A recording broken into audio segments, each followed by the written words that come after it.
넘쳐나시길 주님의 이름으로 축원합니다. 아멘. 오늘은 본문의 말씀을 통해 의를 위하여 박해 핍박받는 사람이라는 주제로 말씀을 나누도록 하겠습니다. 여러분, 오늘 본문의 말씀은 주님께서 말씀하신 팔복 중 가장 마지막 말씀이에요. 그런데 이 말씀에서는 우리의 생각과 상식과는 달리 박해를 받는 자는 복이 있다고 그렇게 말씀합니다. 그래서 오늘 본문은 예수님을 적당히 믿기를 원하거나 예수님을 통해 평안과 축복과 행복과 성공만을 추구하는 사람들에게는 다소 충격적인 말씀일 수도 있습니다. 하지만 오늘 본문의 말씀은 실제로는 기독교의 본질이요 기독교의 진수이기도 합니다. 왜냐하면 신앙이란 원래 영적으로 원수 마귀와의 싸움이기 때문입니다. 디모데후서 3장 12절에 보면 이렇게 말씀합니다. 무릇 그리스도 예수 안에서 경건하게 살고자 하는 자는 박해를 받으리라고 했습니다. 그래서 어떤 신학자는 박해를 가리켜 제3의 성례전이라고 그렇게 부르기도 했습니다. 그렇다면 의를 위하여 박해받는 것이 무엇을 의미할까요? 그것은 한마디로 주님을 위해서 박해받는 것을 말합니다. 10절에 보면 의를 위하여 박해받는 자라고 했는데 이것은 바로 주님을 위하여 박해와 핍박을 받는 사람을 말합니다. 좀 더 구체적으로 말하면 예수를 믿는다는 사실 때문에 불신자들에게 욕을 얻어먹고 조롱과 모욕과 비난을 받고 때로는 멸시천대를 받는 것을 의미합니다. 그래서 11절에 보면 나로 말미암아 너희를 욕하고 박해하고 거짓으로 너희를 거스려 모든 악한 말을 할 때에는 너희에게 복이 있다라고 했습니다.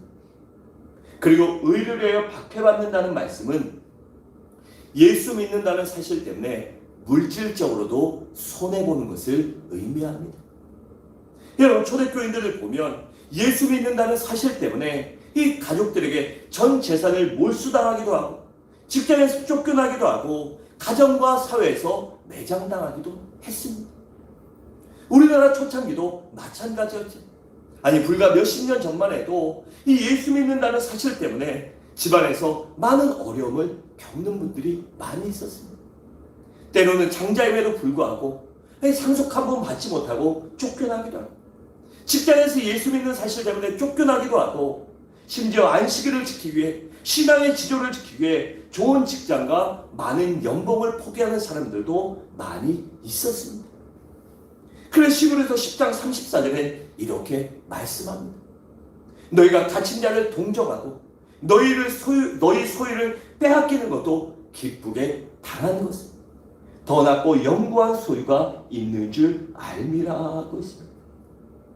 그러니까 영원한 나라의 소망 때문에 초대교인들은 그리고 우리의 신앙의 선배들은 기꺼이 물질적인 손해도 감수했다는 것입니다. 그것을 알면서도 기쁘게 그것들을 포기할 줄 알고 더 영원한 하늘의 상급 위에 이 세상의 육신적이고 물질적인 것을 포기할 줄 알았다는 것입니다. 또한 의를 위하여 박해받는다는 말씀은 육체적으로도 고난당하는 것을 의미합니다. 여러분, 사도 바울은 뭐 하나 빠지는 것이 없는 사람이었습니다. 단지 요즘 기준으로 보면 키 작고 외모가 조금 떨어졌지만 그거를 커버할 수 있을 만큼 이 엄청난 지방과 엄청난 학력과 엄청난 물질과 이 권력을 가지고 있었어요. 그런 사람이 예수를 믿은 후에 평생 동안 육체적으로도 많은 박해를 당했습니다. 그가 얼마나 많은 박해를 당했는지 고린도후서 11장 23절에 7절은 그것을 기록하고 있는데 우리 함께 읽도록 하겠습니다. 시작. 그들이 그리스도의 일꾼이냐 정신없는 말을 하느니와 나는 더욱 그러하도다. 내가 수고를 넘치도록 하고 목에 다치기도 더 많이 하고 매도 수없이 맞고 여러 번 죽을 뻔하였으니 유대인들에게 40에서 하나 감한매를 5번 맞았으며 3번 태장을 맞고 1번 돌로 맞고 3번 파선하고 일주일을 깊은 바다에서 지냈으며 여러 번 여행하면서 강의 위험과 강도의 위험과 동족의 위험과 이방인의 위험과 시내의 위험과 광야의 위험과 바다의 위험과 거짓 형제 중의 위험을 당하고 또 수고하며 애쓰고 여러 번 자지 못하고 줄이며 목마르고 여러 번 굶고 춥고 헐벗었노라라고 했습니다. 이렇게 사도 바울은 그런 고난을 당하지 않았음에도 불구하고 예수 믿는다는 사실 때문에 자기에게 주신 사명을 감당하기 위하여 목숨의 위협까지도 당하고 여러 번 매도 맞고 죽을 뻔한 위기를 많이 겪었습니다.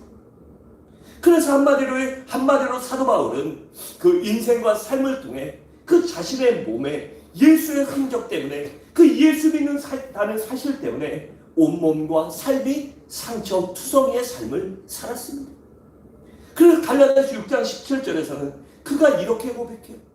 내 몸에 예수의 흔적을 지니고 있노라라고 했습니다. 여러분, 사도 바울뿐만 아니라 초대교회 역사를 보면 주님을 믿는 제자들이 주님 때문에 그 예수를 믿기 위하여 신앙의 지조를 지키기 위하여 여러 가지 모진 박해와 고문을 당하고 순교했습니다. 히브리서 11장 35절의 7절은 그 사건을 이렇게 기록하고 있습니다. 여자들은 자기의 죽은 자들을 부활로 받아들이기도 하며, 즉 남편이나 아이들이 가족들이 죽으면 그 죽음을 인해 슬퍼하는 것이 아니라 예수 믿는다는 사실 때문에 죽은 것으로 인하여 그들이 부활한다, 그들이 천국에 갔다고 믿고 기뻐했다는 것입니다.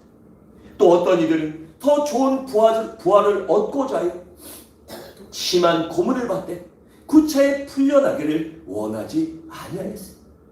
즉 믿음을 지키기 위하여 그에게 목숨을 구걸하고 우리나라의 역사처럼 신사참배하거나 그러한 나쁜 짓을, 신앙을 버리는 배교하는 행위를 하지 않았다는 것입니다. 그냥 우리가 침례교인이라고 자부심을 가질 게 뭐 여러 가지가 있지만 그 중에 가장 좋은 것은 우리 침례교회는 역사적으로 이 배교한 일이 거의 없습니다.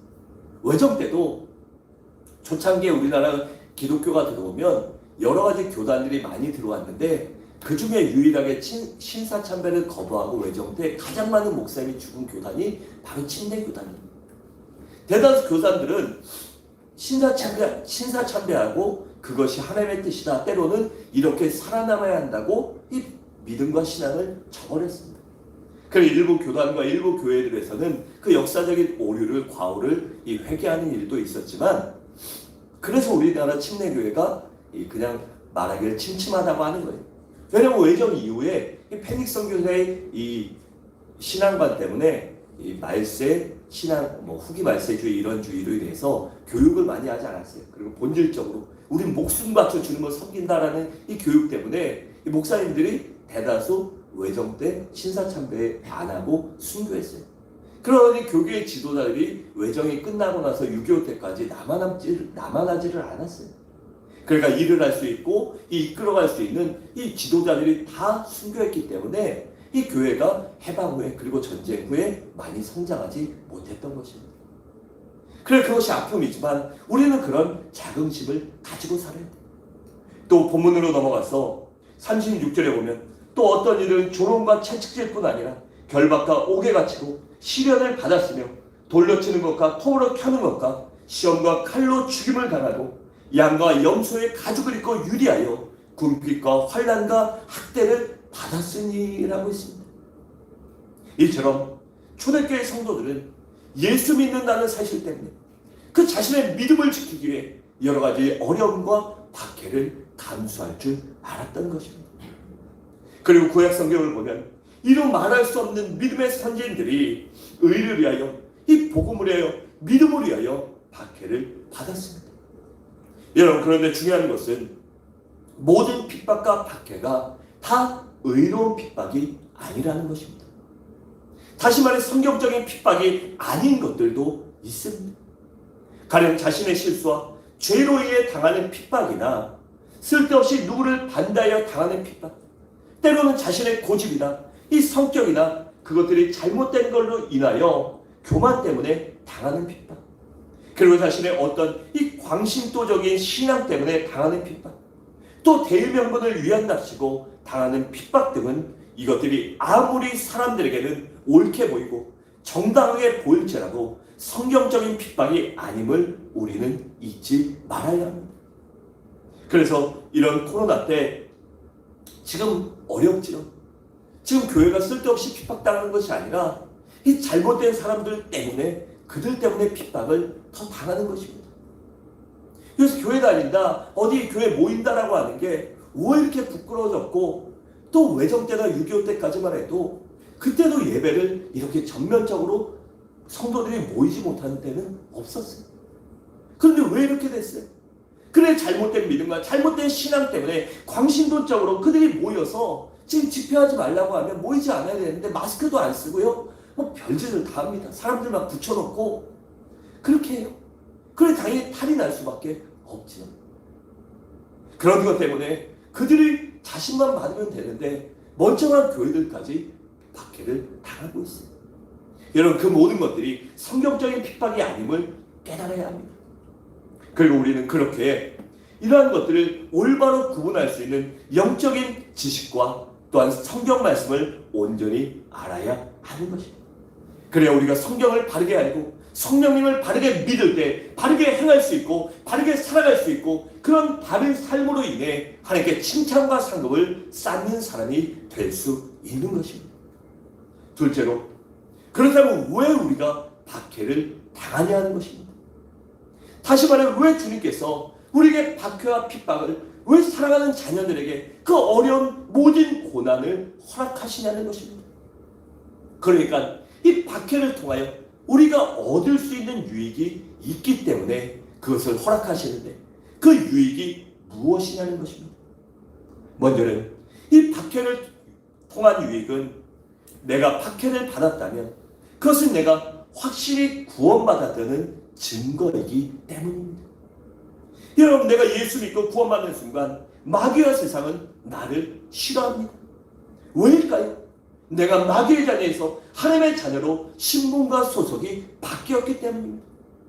여러분, 사람들은 자기와 다른 것을 싫어합니다.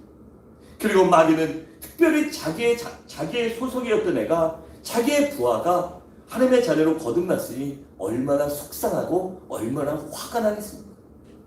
그래서 우리를 핍박하는 것입니다.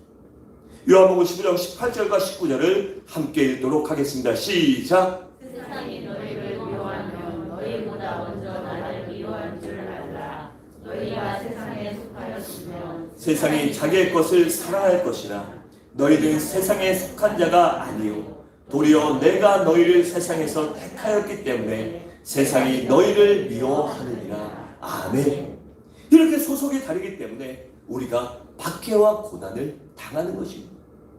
그렇게 우리가 예수 믿는다는 사실 때문에 박해와 고난을 당한다면 그것은 내가 확실히 구원받았다는 증거가 되고, 그것은 내가 그리스도인이라는 증명이 되는 것입니다. 그리고 핍박당하는 두 번째 이유는 알곡과 축정리를 구별하기 위해서입니다. 다시 말해 진짜와 가짜를 구별하기 위함입니다. 여러분, 평소에는 진짜와 가짜를 구별할 수 없습니다. 그런데 박해가 가해지면 금세 진짜와 가짜를 알 수 있습니다.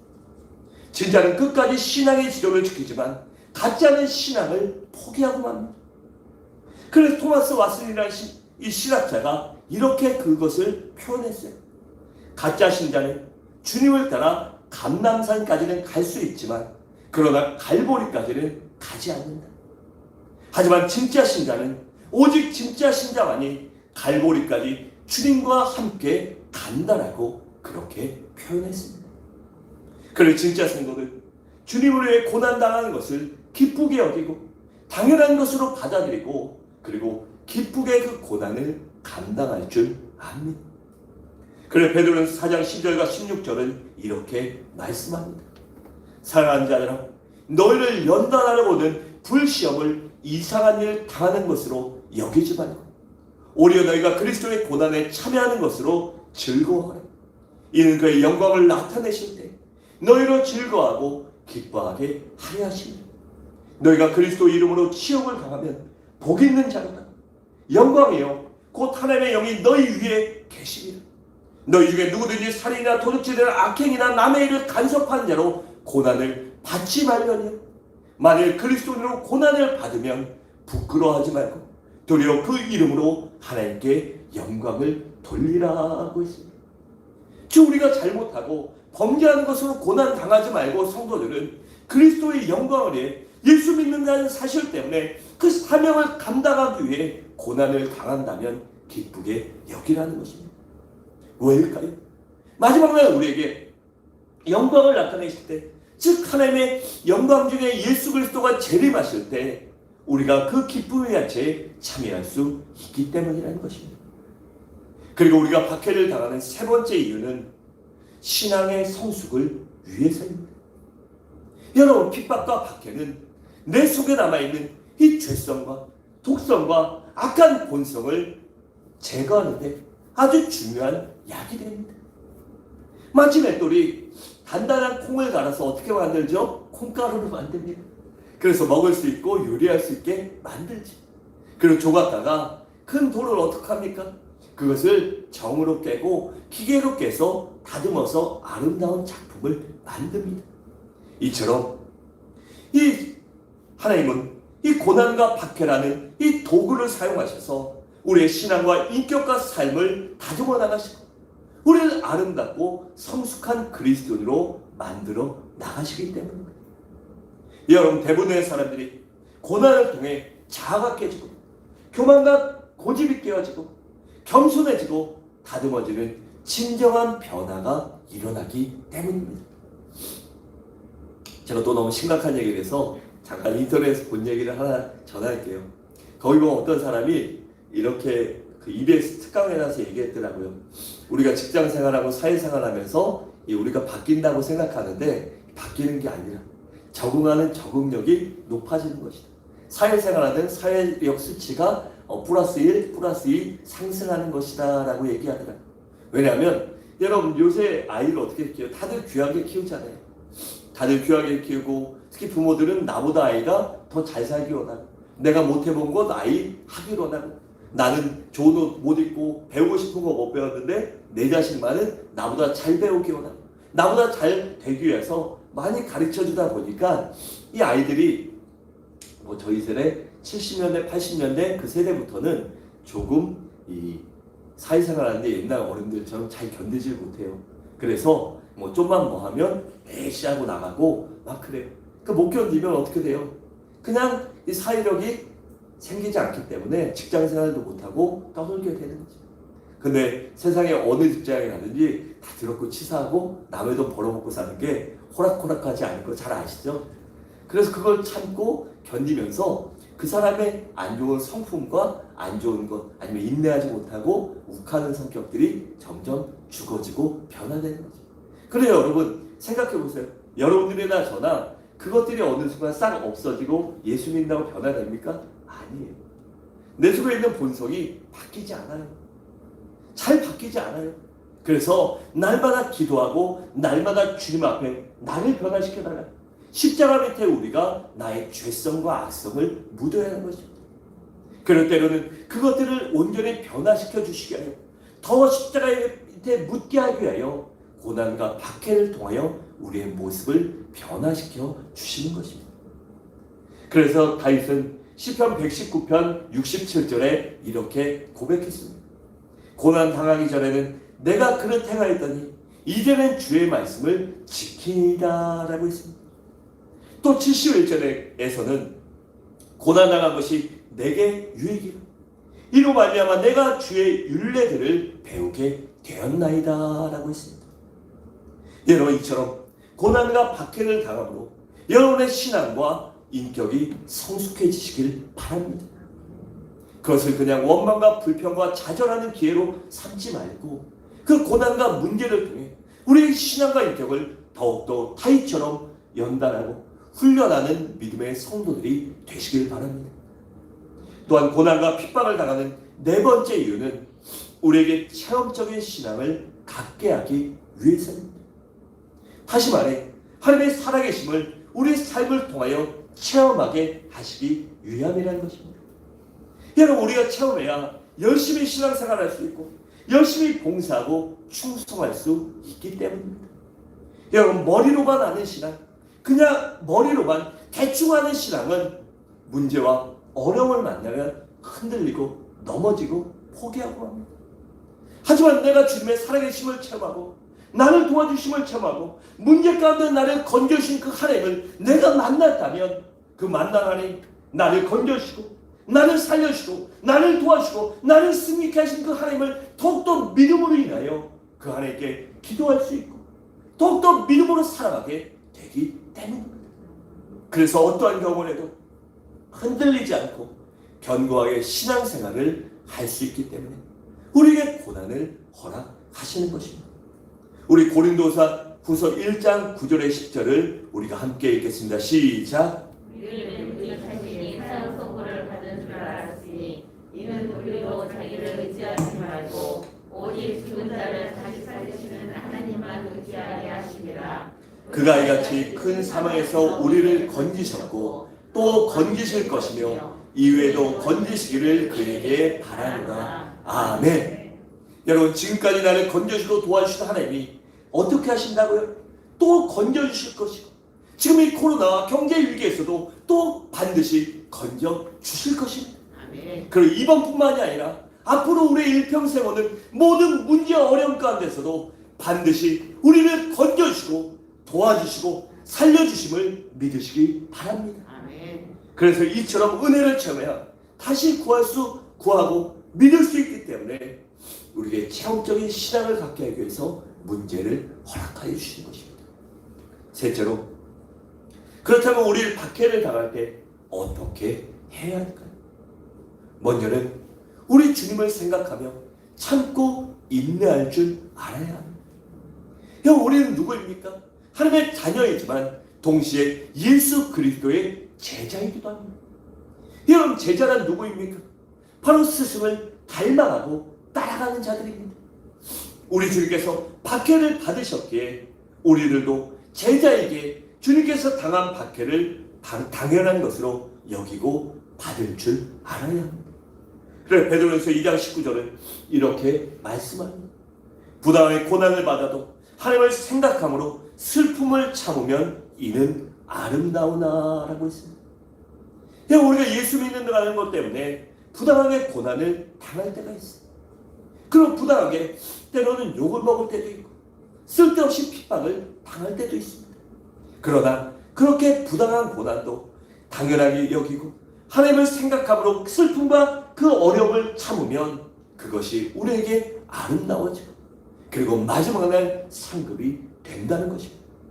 또 21절에 보면 이를 위하여 즉 고난을 위하여 너희가 부르심을 받았으니 그리스도도 너희를 위하여 고난을 받으사 너희에게 본을 끼쳐 그 자취를 따라오게 하려 하셨느니라고 했습니다. 즉 우리가 주님의 제자들에게 주님이 당한 고난을 우리도 당연한 것으로 여기고 그것을 따라갈 줄 알아야 한다는 것입니다. 또한 우리들은 박해하는 자들을 불쌍히 여기는 마음으로 그들을 위해 기도해야 합니다. 여러분, 스데반 집사를 한번 생각해 보세요.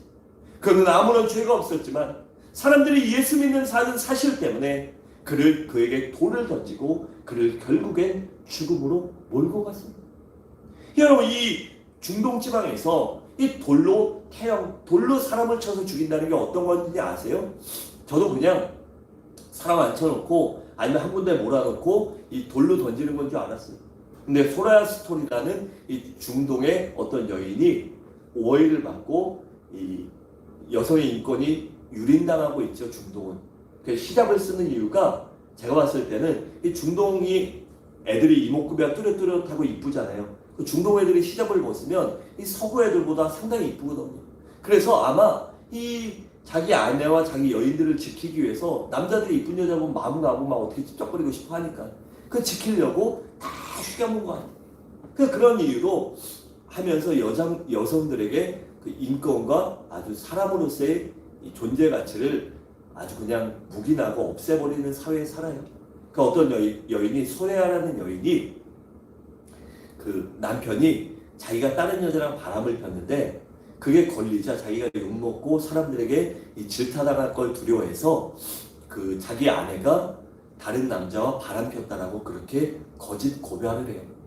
그래서 자기 친구, 자기 아는 사람 집에 일하러 갔는데 자기 아내가 그 남자를 유혹했다고 이 거짓 증언을 하게 해서 결국에 그 여자가 돌에 맞아 죽어요. 근데 거기 보면 제가 말씀드린 본질이 여기부터예요. 그 여자를 허리 배꼽이나 가슴까지 땅에 묻어요. 그 전에 신나게 두들겨 패고 그 다음에 이까지 묻어요. 손은 이렇게 뒤로 딱 묶어놓고. 그러면 막을 수도 없잖아요. 이렇게 돌온다고 막고 이런 것도 할 수 없고 사람을 허리까지 묻으니 이게 움직이지 않잖아요. 그냥 이 상태로 고개만 이럴 수 있는 상황까지 사람을 묻어놓고 그 상태로 돌로 때려 죽습니다. 그래 여러분 이 상상하면 정말 끔찍한데 그렇게 죽어요. 근데 스데반도 이렇게 돌을 맞으며 사도행전 7장 60절에 보면 어떻게 기도했습니까? 주여 이 죄를 그들에게 돌리지 마옵소서라고 했습니다. 자신이 아무런 이유도 없이 그렇게 아픔과 고통 속에 죽어가고 있음에도 불구하고 여러분 주먹으로 한 대만 맞아도 그냥 살짝만 맞아도 얼마나 근데 돌로 막 맞아서 터지고 깨지고 그 상황에 스데반은 주여 이 죄를 그들에게 돌리지 마옵소서라고 그의 영혼을 생각하며 기도했습니다.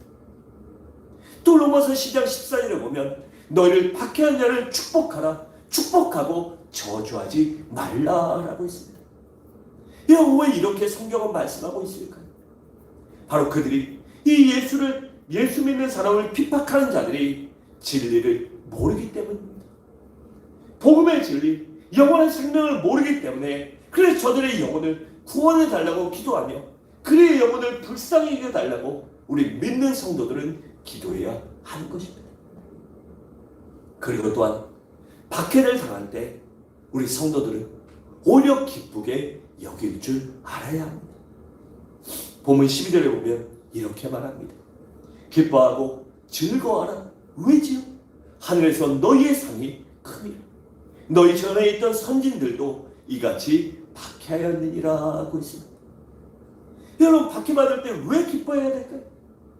그것이 바로 내가 구원받았던 확실한 증거이기 때문이에요. 또 내가 고난당할 때 주류의 박해가 당하고 주류의 고난당하고 주류의 모욕과 핍박을 당할 때 주님께서 친히 나와 함께 해주시고 더 나아가 하늘에서 하늘나라에 갔을 때 나에게 많은 상급과 칭찬이 기다리고 있기 때문입니다. 여러분 사도 바울은 고린도에서 전도할 때 많은 박해를 당했습니다. 그러다 보니 그도 사람인지라 의기소침하고 그가 낙담하고 있을 때 주님께서 그에게 나타나신 말씀이 사도행전 18장 9절에 10절인데 우리 함께 읽도록 하겠습니다. 시작.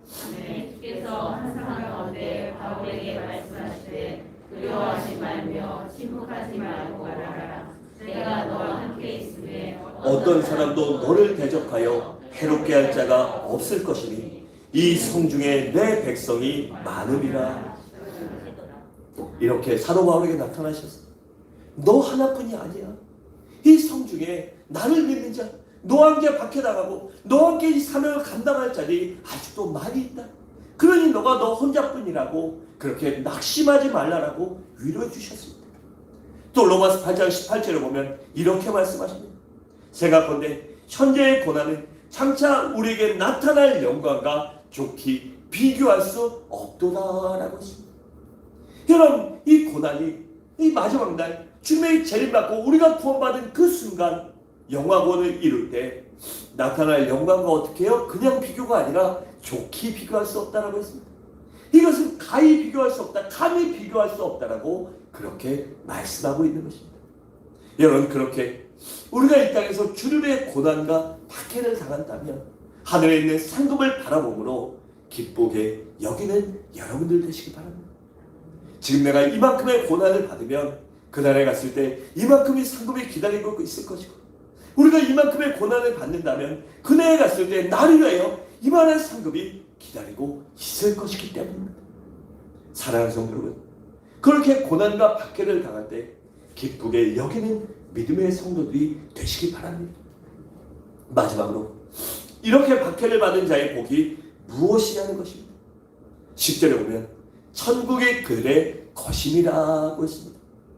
그러니까 즉 우리의 심령 천국이 이루어진다는 것입니다. 다시 말해 박해를 받으면 비록 육신은 힘들고 어려울지라도 심령 속에 놀라운 평강과 기쁨과 사랑과 성령의 능력이 나타나게 된다는 것입니다. 왜냐하면 하나님의 나라의 특징이 바로 사랑과 평강과 기쁨이기 때문입니다.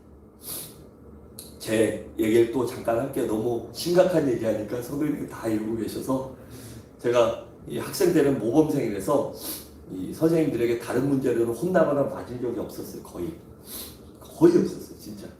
그런데 고등학교 때는 좀 어려운 학교를 다니다 보니까 뭐 6시 반부터 제가 말씀드린 11시 50분에 끝나고 일찍 끝나야 9시나 9시 반에 끝내주는 학교. 시험 본 날도 9시 반. 6시에만 끝내줘도 정말 할렐루야를 외칠 정도로 시험 끝나고 6시에만 끝내줘도 토요일에, 평일은 상상도 못하고 토요일에 6시에만 끝내줘도 정말 감사한 학교를 다녔었어요. 그런데 교회 다니는 것 때문에 주일에 어떤 일이 있어도 교회 간다라고 배웠기 때문에 학교에서 맞을 걸 알면서도 저희 반에 학생회장이 12명 정도 있었는데 그 친구들 그리고 신앙생활 열심히 하는 친구들 한 20명 정도는 매주 주일마다 교회를 몰래 도망가서 갔어요. 선생님 없을 때. 그러니까 눈치를 봐서 11시까지 가야 되니까 10시, 9시 반부터 대기하고 있다가 선생님이 없다 이러면 애들이 망가지고 나머지가 싹 전속력으로 이제 교문으로 질주해서 나가는 거예요. 그러니까 교문이 막혔을 때 후문으로 나가고 이게 담도 넘은 적이 있어요. 근데 그러고 갔다 오면 당연히 매를 맞죠. 갔다 오면 보통 20대, 30대 맞는데 그 매 맞는 게 두렵지 않고 기뻤어요. 그리고 그렇게 매를 맞아도 내가 진짜 신자구나라는 그런 확신이 있었기 때문에 그 즐겁고 기뻤어요. 그리고 또한 그렇게 하면서도 또 저녁 시간에 막 짧은 시간에 밥 5분 내에 먹고 교회 가서 가까운 교회 가서 기도하고 오는 것도 이 마음이 즐거웠어요. 왜냐하면 그렇게 주일에 박혀맞는 주일에 고난당하는 건 내 몸이 어려운 것이라도 마음속에는 기쁨과 평강이 넘쳤기 때문입니다. 그 매 안 맞자고 교회 안 갔다 오면 그 하루 아니 일주일이 너무나 힘들었어요. 학생 활동 안 하고 교회 뭔 일이 있을 때 안 가면 그것이 너무나 힘들고 죽을 것 같이 어려웠기에 그냥 맞고 맞는 게 더 기뻤어요. 여러분, 우리도 그런 마음과 믿음이 있어야 돼요. 우리가 주류에 복을 받을, 주류에 박해당할 때, 이 어려움을 당할 때 우리 속에 평강과 기쁨이 넘치게 되는 것입니다. 그리고 이 땅에서도 전도의 열매와 후손이 잘 되는 복을 받게 됩니다. 역사적으로 봐도 핍박을 많이 받은 사람일수록 전도의 열매가 많았습니다. 그리고 그들은 비록 어려움을 당할지라도 그들의 후손이 잘 되는 복을 누렸어요. 그리고 더 나아가 장차 하늘나라에 갔을 때 많은 상급이 준비되어 있기 때문입니다. 그래서 우리 주님으로부터 칭찬과 위로뿐 아니라 면류관과 많은 상급도 받게 되는 것입니다. 우리 고린도후서 5장 10절에 보면 이렇게 말씀하고 있습니다. 이는 우리가 다 반드시 그리스도의 심판대 앞에 나타나게 되어 각각 선악간에 그 몸으로 행한 대로 따라 받으려 함이라고 했습니다. 또 디모데후서 4장 7절과 8절은 사도 바울이 이렇게 고백합니다. 나는 선한 싸움을 싸우고 나의 달려갈 길을 마치고 믿음을 지켰으니 이제 후로는 나를 위하여 의의 면류관이 예비되었으므로 주 곧 의로우신 재판장이 그날에 내게 주실 것이며 내게만 아니라 주의 나타나심을 사모하는 모든 자에게로니라 라고 했습니다. 이처럼 그 말씀을 믿음으로 주를 위해 박해와 고난을 기쁘게 여기는 그것을 당할 수 있는 감당할 수 있는 믿음의 성도들이 되시기 바랍니다. 사랑하는 성도 여러분, 말씀을 마치겠습니다. 여러분들은 어떤 자세로 신앙생활을 하시겠습니까? 잠깐 동안 살다갈 세상을 위해 이 세상의 안일함과 평안함과 형식적인 신앙생활을 위해 살아가시겠습니까? 아니면 장차 하늘나라에 갔을 때 주님으로부터 받을 상급을 위해 십자가를 지고 죽도록 충성하시겠습니까? 여러분, 우리가 주님을 위해 죽고 사는 것, 예수 그리스도를 닮으려고 노력하는 것, 하늘나라의 상급을 바라보고 충성하는 것이 진정한 복임을 깨닫고 잊지 말고 의리를 위하여 기쁨과 감사함으로 십자가를 지고 충성하는 우리 서울중앙의 귀한 성들이 되시길 바랍니다. 그래야 그런 믿음으로 살아감으로 하나님께서 이 땅에서도 함께 하시고 여러분 삶 가운데 진정한 복락과 평안과 감사함과 기쁨을 허락하시며 또한 하늘나라에 갔을 때 아버지 여러분 담대히 자랑스럽게 바라보며 아버지께 칭찬과 상을 많이 받을 수 있는 우리 성도님들이 되시기를 주님의 이름으로 간절히 축원합니다. 이 시간 함께 살아계신 주 찬양하시고